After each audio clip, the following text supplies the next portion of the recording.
पूजा में कोई बुराई नहीं है। तुम्हारी नियत अगर ठीक है तो मूर्ति पूजा में कोई बुराई नहीं है, और तुम्हारी नियत अगर ठीक है तो तुम मूर्ति पूजा नहीं करो, उसमें भी कोई बुराई नहीं। बात नियत की है। तो वास्तव में अगर मूर्ति से शांति मिलती है, मूर्ति के पास रहने से तुम्हारे चित्त में निर्मलता आती है, तो मूर्ति पूजा में क्या बुराई है?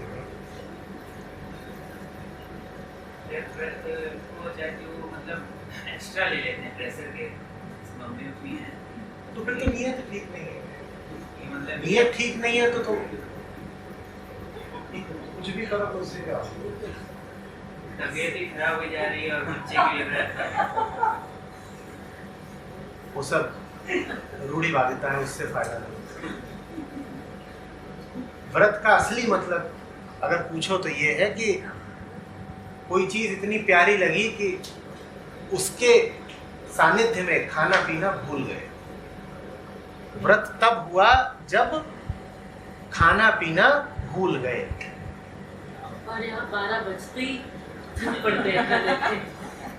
किसी के साथ बस रहे हैं, उपवास है ये। उपमाने निकटता, किसी के साथ बस रहे हैं, जिसके साथ बस रहे हैं, जिसके साथ हैं, वो इतना प्यारा है कि जब उसके साथ होते हैं तो खाने पीने का होश ही नहीं रहता। ये हुआ उपवास। जितने भी कर्म कांड जैसे होते हैं, हम लोग को नहीं पता कि उसका क्या असर होता है, कैसे क्या होता है, और हम सीधे उसको नकार देते हैं। वैसे ही जैसे कोई एलोपैथ की गोली खा रहे हैं तो हमें उसका मैकेनिज्म नहीं पता है, लेकिन हम उसमें क्वेश्चनिंग नहीं करते हैं कि इसका पहले हमें मैकेनिज्म समझो तब हम खाएंगे तो फायदा होगा। अब जो कर्म कांड होते हैं उनसे भी उसको नकारा नहीं जा सकता, उससे भी फायदा होता है। बस ये है कि वो ब्लैक बॉक्स की तरीके है कि हमें पता नहीं है, तुम्हें नहीं पता है। हाँ। पर एलोपैथी में किसी और को तो पता है, और जिसको पता है वो तुम्हें समझा सकता है, और जिसको पता है उसका ज्ञान सर्वमान्य और प्रामाणिक सिद्धांतों पर आधारित है। कर्म कांड में किसको पता है? जिसको पता हो उसको बताओ कि तू बता दे कैसे होता है। तो ये तर्क तो दो ही मत, ये अंधविश्वास के पक्ष का तर्क है। ये तर्क खूब चलता है कि क्या तुमको पता है जो तुम ये गोली खाते हो तो ठीक तुम्हारे भीतर भीतर क्या करती है, पर तुम खा लेते हो ना और विश्वास कर लेते हो ना।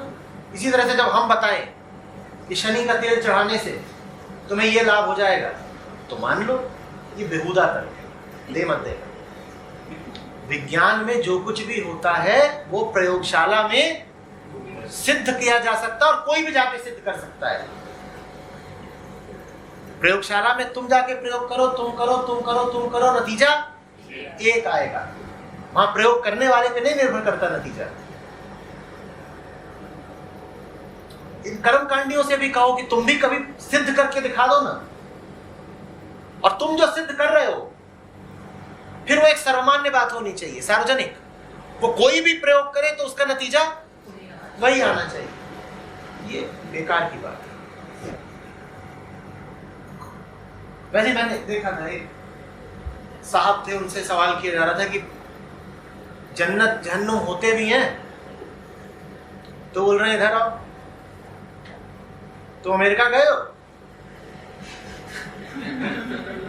बोला नहीं। बोले जिसका मतलब अमेरिका नहीं है? बोले ऐसे ही। ये बेहुदा तर्क है, कुतर्क है। तो अगर जी जैसे हमें नहीं पता है तो ये भी ना है कि अंधविश्वास है, बस ये कहते कि हमें पता नहीं। तुम्हें अगर पता नहीं तो विश्वास क्यों है? विश्वास नहीं, जब पता ना हो और फिर भी विश्वास हो, उसी को कहते हैं अंधविश्वास। जब कहो कि नहीं पता है तो फिर ये भी कहो कि मैं विश्वास भी नहीं करता। तुम ये थोड़ी कहोगे कि मुझे पता नहीं है लेकिन मैं विश्वास करता हूं। इसी को तो अंधविश्वास बोलते हैं कि जानते बूझते कुछ नहीं, यकीन पूरा है।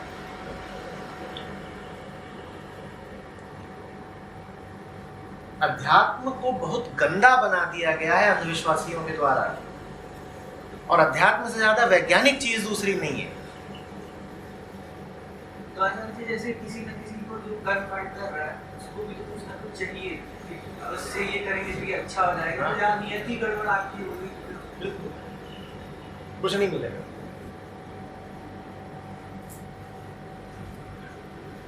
कुछ नहीं मिलता।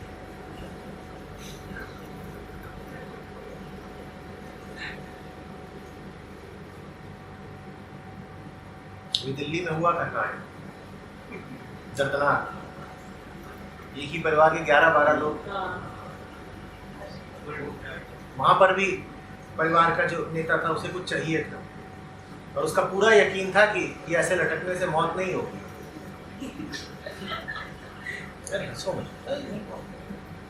उसमें घर के बच्चों से लेके बूढ़ी दादी तक सब, और ये सब कुछ यही हो, इस दुनिया उस दुनिया, इस लोक परलोक के नाम पे हो रहा है। ये सब होने के बाद कोई अध्यात्म को इज्जत की नजर से देखेगा?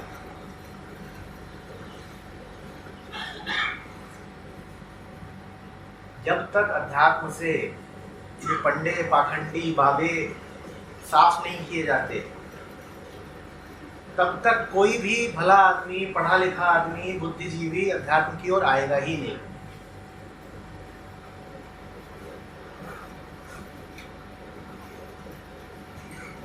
आगे बात समझ लो।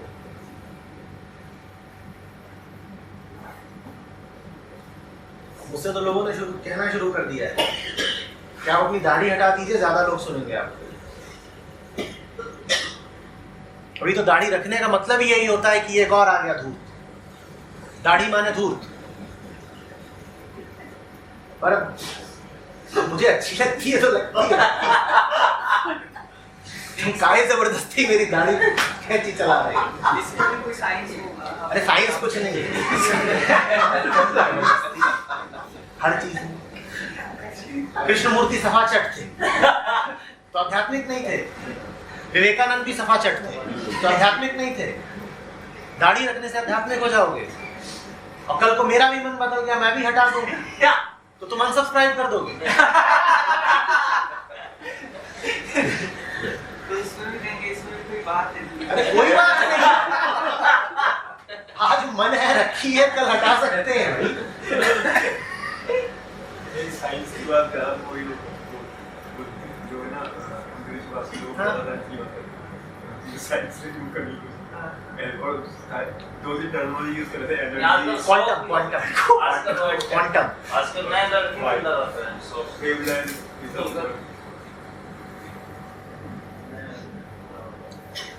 हैरत में मत रहना, किसी दिन मैं दाढ़ी मुझ सब मूंड दूंगा, सच से जाऊंगा गंजा। वही सर एस्कॉर्ट वाले करते हैं ना, पूरे ही कोई उसमें ताज्जुब की बात नहीं, मन की बात है, मन नहीं कर हटा दी। इसमें कोई धार्मिकता थोड़ी है कि बाल बढ़ाने है, दाढ़ी बढ़ानी है। इसका धर्म से क्या लेना देना? वो एक बार बुल्ले शाह का था कि अगर बाल बढ़ाने से आदमी जोगी हो जाता है तो भेड़े कब की जोगी नहीं हो गई होती। और अगर जंगल जाने से कोई जोगी हो जाता है तो जंगल में जितनी गाय भैंस बकरी चर रही हैं वो कब की जोगी हो गई होती। एक बार आचार्य जाते टाइम को सुन रहे थे तो मतलब ऐसे ही मैंने चला नहीं आता, तो उस पे वो जवाब दे रहे थे कि दाढ़ी क्यों रखनी चाहिए, टोपी क्यों लगानी चाहिए। तो उस पे वो बोल रहे थे कि मत रखिए, तो जैसे एग्जाम होता है तो आपका जैसे क्वेश्चन पेपर आया तो किसी के मार्क्स 2 मार्क्स का क्वेश्चन होता है, तो 1 मार्क्स का क्वेश्चन होता है, तो हो सकता है आपको 98 मिले, आपको 100 नहीं मिलेगा, 2 मार्क्स आपका दाढ़ी का और उसका टोपी का कट गया। इस तरीके से मतलब उसका लॉजिक था। मैं उसको समर्थन नहीं कर रहा हूँ, लेकिन बता रहा हूँ कि इस तरीके से अब कुछ लोग कहते हैं कि सेंसिटिविटी हमारी बहुत ज़्यादा है तो हम दाढ़ी रखते हैं, हम उसको भी काट नहीं सकते, उससे हमारी सेंसिटिविटी है कुछ ऐसा। मतलब मन भी मत धोया करो, सोचा भी मत करो, नहाया भी मत करो, नाक से छीछन भरे तो उसको भी लपेटे रहो।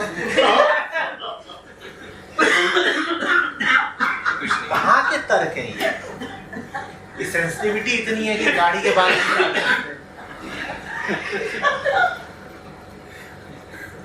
तो आम आदमी को भी होता है, उसको सेंसिटिव नहीं होता वो काट। अरे बाबा, अगर तुम ये पाते सुनो कि बहुत सारे ध्यानस्थ लोगों ने दाढ़ी बढ़ाई या जटा बढ़ाई, तो उसकी वजह व्यवहारिक है, दूसरी है, कोई केंद्रीय वजह नहीं है, कोई आध्यात्मिक वजह नहीं है, व्यवहारिक वजह है। ऋषि हैं, जंगल में रहते हैं, उनके पास कोई कारण ही नहीं है कि वो बार बार कैंची चलाएं। एक प्राकृतिक चीज है, दाढ़ी है, वो बढ़ रही है, वो नुकसान नहीं कर रही, उससे किसी तरह की कोई समस्या नहीं है। तो पूछते हैं कि भाई मैं अकारण कोई काम क्यों करूं, इससे अगर मुझे कोई नुकसान होता तो मैं इसे काट देता, मुझे इससे कोई नुकसान नहीं होता तो मैं इसे बढ़ने देता हूं। वो फिर प्रश्न उनसे करते हैं जो अपनी दाढ़ी रोज काटते हो, कहते हैं तुम क्यों रोज चलाते हो, क्योंकि ये करने में समय भी लगाते हो, तुम समय ही नहीं लगाते, तुम्हें ये याद भी रखना पड़ता होगा कि रोज मुझे दाढ़ी बनानी है, तो ये करके तुम अपना समय और ऊर्जा और संसाधन इसको दे रहे हो। तो वो ये कहते हैं कि हमें कोई जरूरत नहीं लगती है कि रोज रोज दाढ़ी बढ़ाएं, इसलिए हमारी दाढ़ी बढ़ गई। दाढ़ी बढ़ाने से राम नहीं मिल जाएंगे। इसी तरह से बाल कटाने की बात है, फिक्र नहीं है बाल कटाने की, सुध-बुध नहीं रही बाल कटाने की, लगा नहीं कि बाल कटाना बहुत जरूरी काम है, तो बाल बढ़ गए। हमने कुछ निशाना साध के थोड़े ही बढ़ाए थे, और फिर जब बढ़ गए और लगा कि उससे थोड़ी सी असुविधा हो रही है, तो फिर वो क्या करते हैं, जटा बांध लेते हैं। ऋषि भी हमेशा बाल खोले रहते हैं क्या? जब बाल बहुत बढ़ जाते हैं तो क्या देखा है तुमने?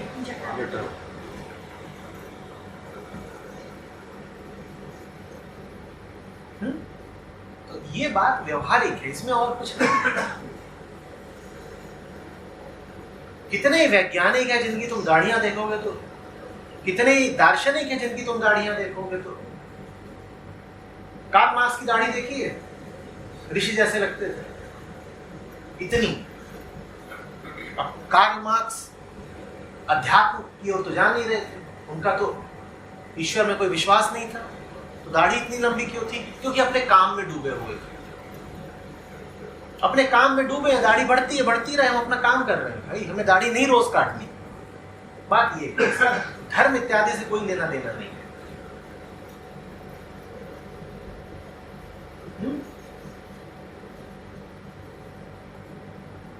और फिर अपना अंदाज भी होता है, किसी को किसी में मजा, किसी को किसी में मजा। हमें यही फबती है तो क्यों? तुम चश्मे का फ्रेम देख समझ के लगाते हो ना कि कुछ मजा आना चाहिए। किसी के चेहरे पे दाढ़ी अगर फबती है तो कोई गुनाह हो गया क्या? तुमने बढ़ा लिया।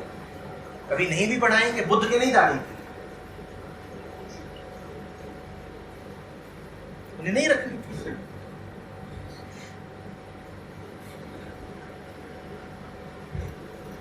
कृष्ण को देखो, दाढ़ी रखे थे, नहीं रखे, सारे डेटिंग है उससे किसी की भी नहीं है, नहीं रखे थे। तो अष्टावक्र और जनक बात कर रहे हैं, जहां तक समझ आता है जनक की दाढ़ी नहीं होगी, अष्टावक्र के नहीं है। शिष्य की दाढ़ी है, गुरु के नहीं है। कोई भी संभावना हो सकती है, दाढ़ी का कोई केंद्रीय महत्व तो नहीं है।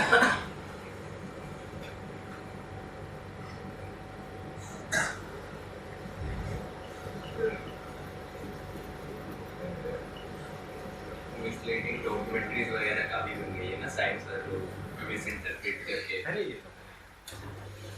तो सबाल्टर्न हिस्ट्री आपने लिखी, मतलब उस लेफ्टिस्ट हिस्टोरियंस हैं वो सबाल्टर्न हिस्ट्री लिख देते हैं, तो उसमें जैसे श्री रामचंद्र जी की और शबरी की जो कहानी थी उसका कॉन्टेक्स्ट ही उन्होंने पूरा उलट दिया। वो वही तो देखने गए थे, शबरी घर में घुस के, शबरी के घर में भी घुसे थे, वो शबरी के मन में भी घुसे थे।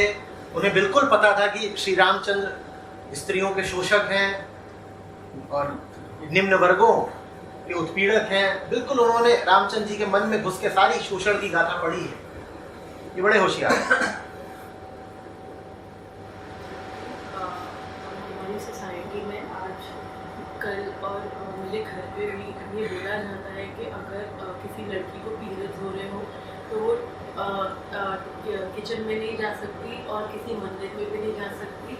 और मैंने ऐसे भी लोग देखे हैं जो उनको बेड पे भी नहीं सोने देते, नीचे बोलते हैं। बहुत बहुत पहले ऐसी बातों में थोड़ी बहुत प्रासंगिकता थी, बहुत बहुत पहले। अब इसका कोई अर्थ नहीं है। अब तमाम तरह से तकनीक आगे बढ़ गई है, स्त्रियां शिक्षित भी हैं, मेंस्ट्रुअल पैड्स की टेक्नोलॉजी बहुत आगे बढ़ गई है। अपवित्र क्यों बोलते हैं और मंदिर में नहीं कुछ जाते? नहीं, उसका कोई आध्यात्मिक, कोई केंद्रीय कारण तब भी नहीं था। बात बस इतनी सी थी कि अगर शरीर से रक्तस्राव हो रहा है और आप खाना वगैरह बना रहे हो तो वो दूषित हो सकता है। तो मैं कह रहा हूं आज से 100-200 साल पहले उस बात में थोड़ा सा दम था, तब भी बहुत दम नहीं था, थोड़ा सा दम था। और आज तो उस बात में बिल्कुल भी दम नहीं है। जैसे हमको वो बताते हैं लोग कि जैसे टाइड आता है तो जिन लोगों को थोड़ा मेंटल स्टेबिलिटी कम होती है उस समय उन लोग का ज़्यादा थोड़ा मानसिक संतुलन बिगड़ता है, ऐसा कहा जाता है। टाइड जैसे मून के इमोशन से टाइड आते हैं उसमें समंदर में। बेटा, जितना असर उन बातों से पड़ता है आदमी के मन पर, उससे कहीं ज्यादा असर तो इस बात से पड़ जाता है कि आज तुमने नाश्ते में क्या खाया है। तो क्या तुम ये नियम बनाते हो कि आज जिसने नाश्ते में शलजम खाया है वो मंदिर नहीं जाएगा?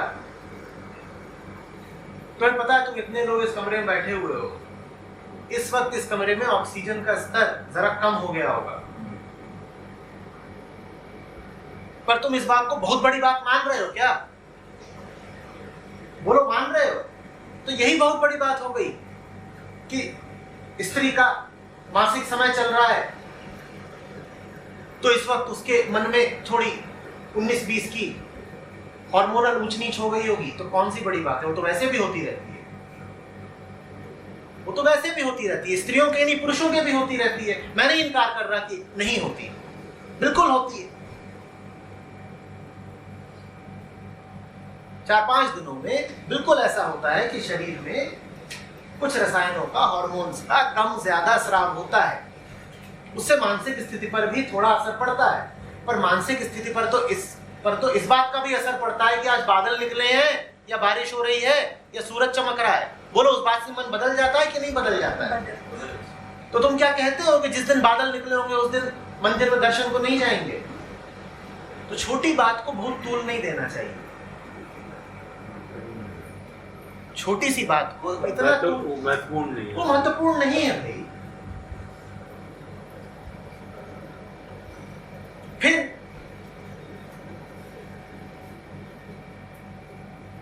रक्तस्राव तो रक्तस्राव होता है। तुम्हारे फोड़े फुंसी हो, कील मुहासे हो, उनसे पश्मवात बहता हो तो गंदे तो तुम भी हुए ना। पर क्या तुम कह देते हो कि अभी मेरे जरा घुटने में फोड़ा निकला है, उससे मवाद बहता है तो मैं मंदिर नहीं जाऊंगा? तुम कहते हो ये छोटी बात, ये बात है तो सही लेकिन ये बात छोटी है। तुम कहते हो इस बात को दरकिनार करो। मंदिर बहुत ऊंची जगह है, वहां इन छोटी बातों का ख्याल नहीं करते। भाई, तुम जिनके पास जा रहे हो वो बड़े से बड़े पापियों के पाप हर लेते हैं, तो उनसे तुम्हारी ये छोटी सी मलिनता ही नहीं हरी जाएगी। वो कहेंगे अरे अभी इसका शरीर जरा सा गंदा है तो ये मुझे अस्वीकार हो गई, ऐसा कहेंगे। वहां पर एक से एक बड़े चोर, डाकू, लुटेरे, टुच्चे, व्यभिचारी, बलात्कारी, हत्यारे सब खड़े हैं और वहां खड़े होने से सबके गुनाह माफ हो जा रहे हैं। यही कहा जाता है ना, सारे गुनाह माफ है एक बार वहां खड़े हो गए तो यही एक गुनाह माफ नहीं होगा कि शरीर में थोड़ा खून लगा हुआ था तो वहां आके खड़ी कैसे हो गई? ये इतना बड़ा गुनाह हो गया कि इसकी कोई माफी नहीं है। तो ये सब व्यर्थ की बातें हैं, इनको तूल नहीं देते हैं। अब किसी के कान में गंदगी भरी हुई है, किसी का मुंह गंधा रहा है, तो किसी को पायरिया है, दांतों से खून बह रहा है, जबड़ों से, फायरिया में जानते हो क्या होता है? मसूड़ों से खून बहता है। तो उसको क्यों नहीं रोकते फिर? उसको काहे नहीं रोकते?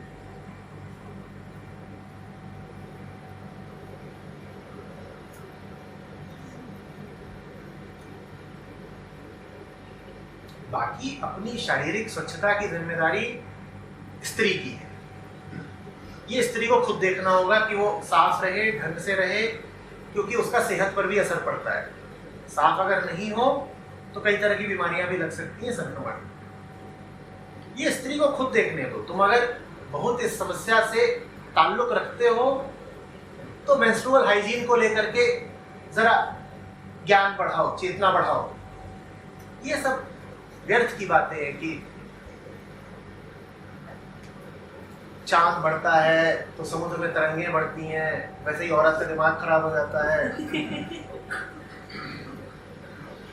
ये इतने लंबे तीर तुक्के नहीं। और जो इस तरह की बातें करते हो उनसे कहो कि आओ बैठ करके कैलकुलेशन करते हैं। प्लैनेटरी मोशन केपलर के नियमों से संचालित होता है। आओ बैठो और बताओ कि किस तरीके से ये जो ब्रेन है इस पर चांद का या शनिचर ग्रह का असर पड़ रहा है। बताओ मुझे। आओ कैलकुलेट करते हैं। ये रहे फिजिक्स के नियम, ये रहा ब्रेन का मास, ये रही पृथ्वी से सैटर्न तक की दूरी, ये रहा ग्रेविटेशनल कांस्टेंट। लो अब कैलकुलेट करके बताओ। आधा घंटा दे दिया।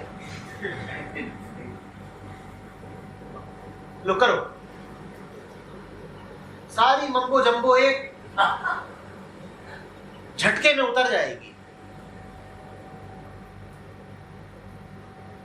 गणित बहुत ईमानदार चीज है।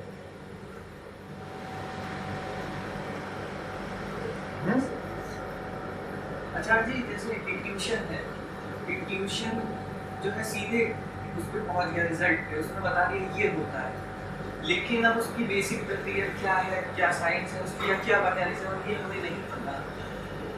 उसके बारे में कैसे क्या करोगे? नहीं जाना। इंट्यूशन जो कुछ भी है मानसिक तरंगों के दायरे में ही तो आता है।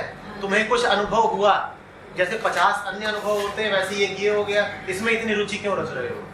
अध्यात्म के नाम पर इन सब चीजों में रुचि रखना। सपने क्या होते हैं, सबकॉन्शियस में क्या छुपा हुआ है, इंट्यूशन क्या होता है, ये व्यर्थ की बातें हैं बेटा। सत्य सरल है। अहंकार परमात्मा को समर्पित करो। इंट्यूशन के बारे में जानना अध्यात्म नहीं है। ये सब खुराफात है। अपनी जिंदगी को देखो, जहां दोष दिखाई दे ईमानदारी से उनको दूर करो। यही अध्यात्म है।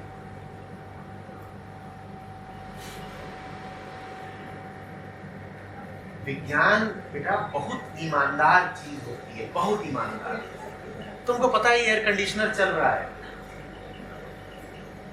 इसको चलाने के लिए कितनी बातें समझी गई और कितनी बातें बिल्कुल प्रिसाइसली यहां पर ऑपरेशनलाइज की गई हैं। हम जब हो बोल देने से एसी थोड़ी बन जाएगा ना, चल जाएगा। तो आध्यात्मिक आदमी को मैं आमतौर पर जब भी देखता हूं विज्ञान की तौहीन करते, वो बड़ी बेकार बात होती है। अच्छा जी, हो सकता है विज्ञान होगा उसमें, लेकिन हम लोग होगा नहीं है। सबसे पहले तो तुम ठंड की हवा ले रहे हो, उसमें तो पहले एहसान मानो, पहले एहसान मानो अच्छे से। होगा ऐसे मत कर दो कि दिया होगा तो किसी और को दिया होगा, तुम्हें ही दिया है। ये चश्मा पहने हो, ये एसी की हवा ले रहे हो, जेब में मोबाइल होगा, इनके बिना तुम कुछ नहीं हो। हाँ अब बोलो। नहीं अच्छा जी, जैसे जिन चीजों को हम आज अंधविश्वास मानते हैं, मैं ये नहीं कह रहा कि वो जस्टिफाई है, उनको मानना चाहिए। मैं कह रहा हूँ कि उसके पीछे जो साइंस है वो हम नहीं जानते। अरे तो कोई तो जानता होगा, कौन जानता है? फिर मैं उसी बात पे वापस आ रहा हूँ।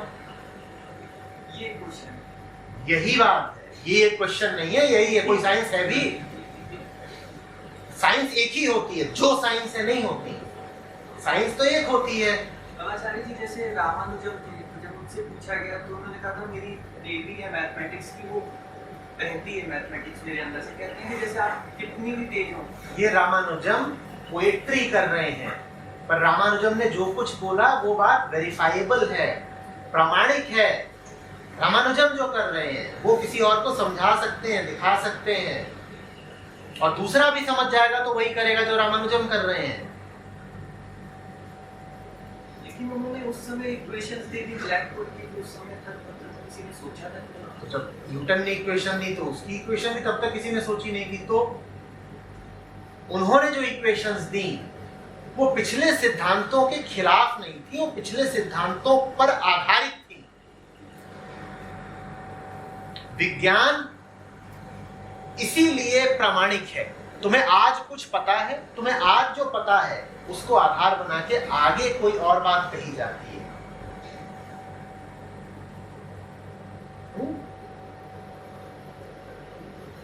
विज्ञान में थोड़ा उतरो, थोड़ा पढ़ाई करो। इतना बोलने से अच्छा ये है कि 10वीं 12वीं कक्षा की ही फिजिक्स की किताबें उठा लो और 2-4 सवाल लगाने की कोशिश करो। मन से अंधविश्वास का सारा भूत उतर जाएगा। नहीं विश्वास बिल्कुल है। ये जो तुम बातें कर रहे हो, उन बातों को जरा भी वजन देना बहुत खतरनाक बात है। असल में आचार्य जी मेरे जीवन में एक बात है, मैं मानता नहीं, लेकिन मैं कोई अंगूठी नहीं पहनता हूँ, ना किसी चीज़ को मानता हूँ, ना कोई फायदा हो जाए, ये हो जाए, इस तरीके के कुछ काम करता हूँ। लेकिन असल में मेरे जीवन में ये चीज़ हुई थी, इस वजह से मैं ये क्वेश्चन पूछ रहा था। तुम्हारे जीवन में तुम क्यों हुए? हाल फिलहाल की अरे हाल फिलहाल में ही तुम भी हुए हो। तुम क्यों हुए?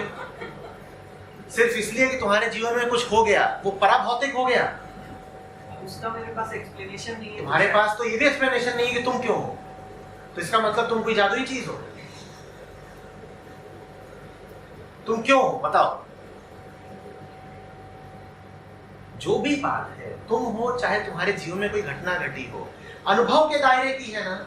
एक छोटा सा सूत्र समझ लो, जो कुछ भी अनुभव के दायरे का है वो सिर्फ एक मानसिक तर्क है, उसको बहुत कीमत नहीं देनी। अनुभव हुआ ना, अनुभव हुआ तो छोड़ दो। सत्य का कोई अनुभव नहीं होता, सारे अनुभव फिर एक समान, उनको बहुत वजन देना ही नहीं है।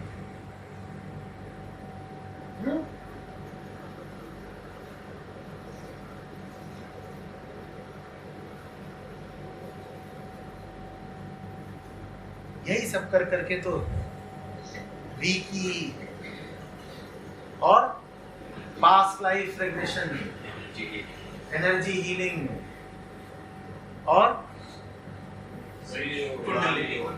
कुंडलिनी और फेंग शुई, टैरो,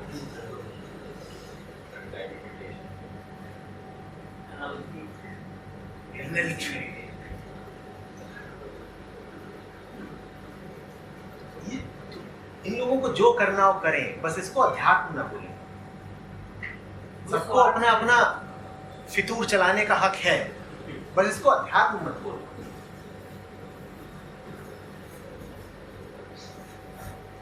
और ये सब चीजें इसलिए चल जाती हैं क्योंकि हम अशिक्षित हैं।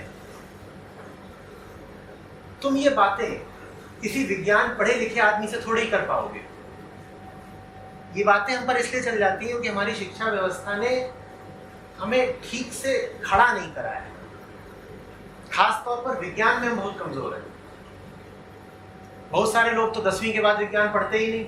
अब उनको विज्ञान के नाम पे कुछ भी चटनी चटा दो, बेचारों को चाटनी पड़ती होगी, कुछ जानते ही नहीं है। हाँ, और जो लोग पढ़ भी लेते हैं विज्ञान, मास्टर्स भी कर लिए, शिक्षा व्यवस्था ऐसी है कि उन्हें भी कुछ खास पकड़ नहीं होती है अपने विषय पर, तो उनको भी भोंदू बनाया जा सकता है। वेद व्यास ने पूरा साइंटिफिकली प्रूव किया था ये अध्यात्म को, साइंटिफिकली निकाला हुआ था वेद व्यास को।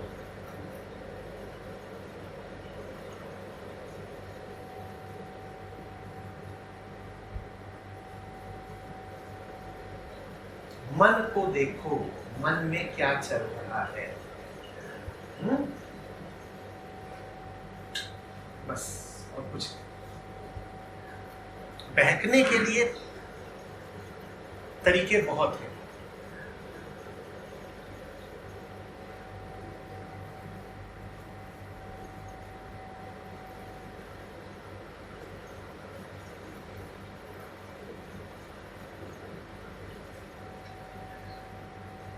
आचार्य जी डिस्कशन उस चैनल पे हो भी रहा था, उसमें जावेद अख्तर थे, एक तरह से तुमने अष्टावक्र गीता पढ़ी है? तो तुम उस समय का उपयोग टीवी देखने के लिए क्यों करते हो? तुम्हारी समस्या दूसरी है। तुम्हारी समस्या ये है कि तुम्हें जो देखना चाहिए तुम देखते नहीं, तो अंडवन चीजें देखती हो कि मन जो है वो नहीं आचार्य जी, मसाला खाने में बहुत आतुर है। आप ही तो देखते हैं, तो सब चीज़- मैं जावेद अख्तर हूँ। नहीं वो मैंने कभी देखा था अरे डिस्कशन। क्यों देखा था?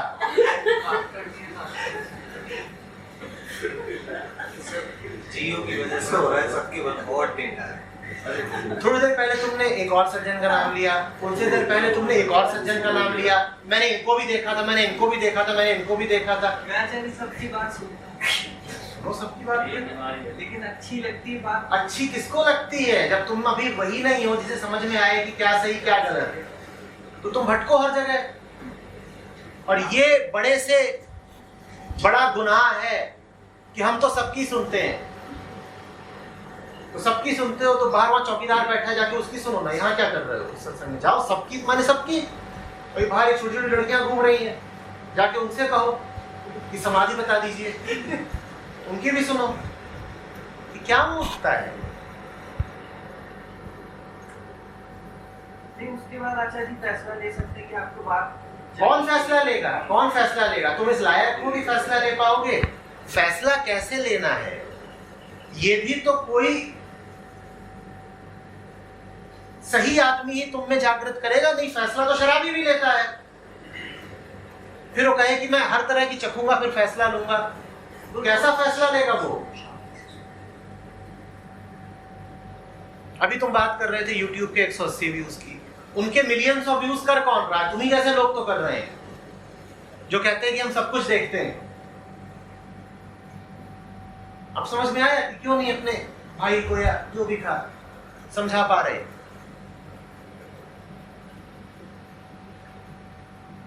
सब कुछ नहीं देखा जाता बेटा। जिससे बात कर रहे हो वो कुछ नहीं देखता, क्योंकि उसकी जिंदगी छोटी है और वो भली भांति जानता है कि 1 मिनट भी कुछ व्यर्थ देखने में गंवाया तो अपने प्रति अपराध किया।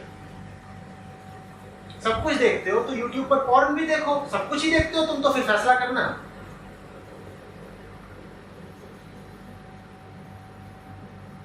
तुम्हारी जिंदगी इतनी बड़ी है कि तुम उसको सब कुछ देखने में गंवाओ? इतना समय है तुम्हारे पास क्या कि मैं तो सब कुछ ही देखूंगा फिर फैसला करूंगा? तुम हो कौन फैसला करने वाले? फैसला करने का विवेक अभी जागृत हुआ है? तो पहले वहां जाओ जहां विवेक जागृत होता है, फिर सब कुछ देखना हो तो देखना।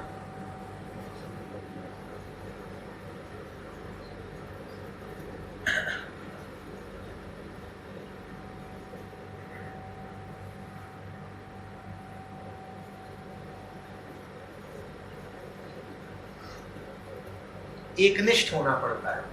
थाली का बैंगन जो रहेगा, rolling stone gathers no moss, कुछ नहीं पाओगे 50 जगह जाकर के ठक ठक करने से।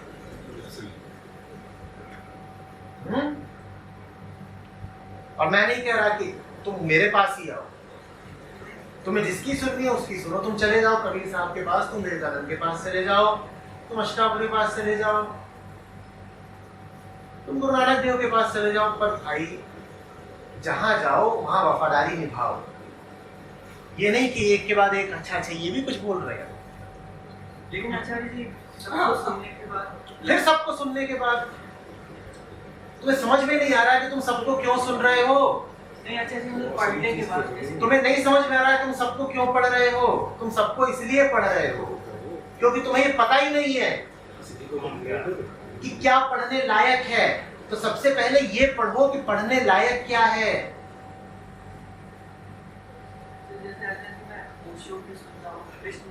जो कहे कि मैं ओशो भी सुनता हूँ, ये भी सुनता हूँ, वो भी सुनता हूँ, वो जिनको सुनता है उन सबका अपमान कर रहा है।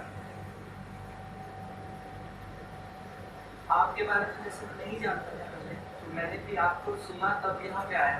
बेटा अगर तुमने मुझे सुना होता तो तुम वो सब कैसे कह रहे होते जो तुम कह रहे हो? बात करती हो तो मैं केवल आपको वैसा बता रहा हूँ, मेरे अंदर वो चीज नहीं है। अगर अंदर नहीं तो बाहर क्यों रखे हुए हो? और भला करा तुमने कि तुमने मुझे सुना, मेरे पास आए, तुमने अपना काम किया। अब मैं अपना काम कर रहा हूँ ना।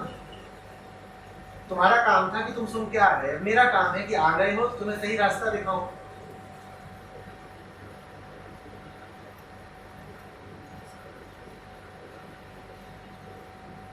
ये अध्यात्म विंडो शॉपिंग नहीं होती है।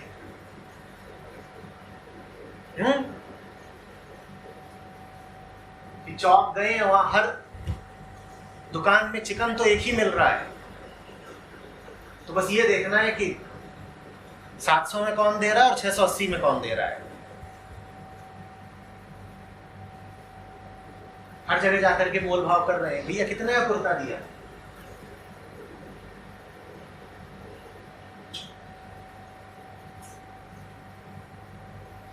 ये प्रेम का रिश्ता होता है, इसमें वफा निभानी होती है।